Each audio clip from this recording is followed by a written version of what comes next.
But TUAC works very closely with what we call the Global Union Federations. Education International is one of those global union federations representing all the employees in the education sector, from preschool right through K-12 to university and higher education and research, as well as quite a few non-teaching personnel. So we bring together the unions that represent the education sector and the representatives of the trade union centres interested in training issues, vocational training and so on. Now, why would we do that? We come together because OECD is doing so much these days in education. They regard it as one of their priority issues. OECD began as an economic organisation. Now it's dealing much more with social questions, and among those social questions, education is right up the top. They put out, for example, a publication every year called Education at a Glance. They bring together the best information that we have anywhere in the world, comparing the statistics in education in the 30 industrialised countries and a number of others that are outside the OECD. And this publication, Education at a Glance, is the single publication that gets more attention in the media throughout the industrialised world than any other OECD publication, even more than their economics publications. That shows the amount of interest that there is in education.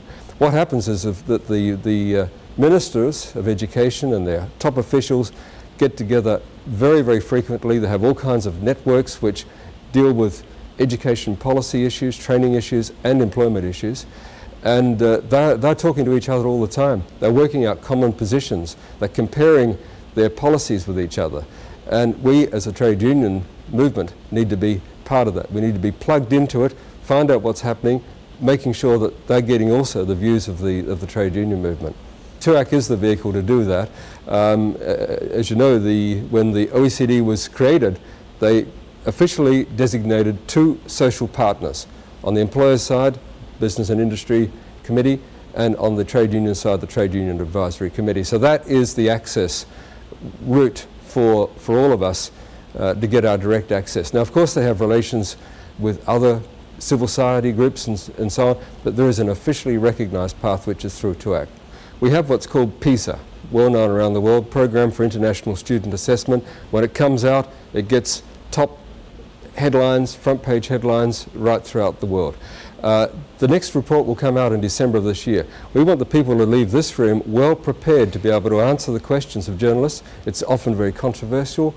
The union commentary is very important, especially for the education unions, and we want that our colleagues to be well prepared, have the best information, to be ready to answer those questions and also deal with the governments who are using the PISA results and the politicians who are often using the PISA results in a very simplistic way.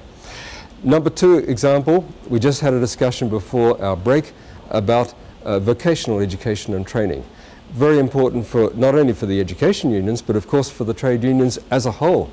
How can we ensure that in today's changing, rapidly changing, globalized economy, people get a chance when they have to change jobs, they're forced to change jobs, to retrain, to keep their skills going and to upskill, not just take whatever's offering. Now, we just took a decision that we'll set up a task force that will work out some policies that we can continue to put forward. We know the governments are giving this a lot of attention.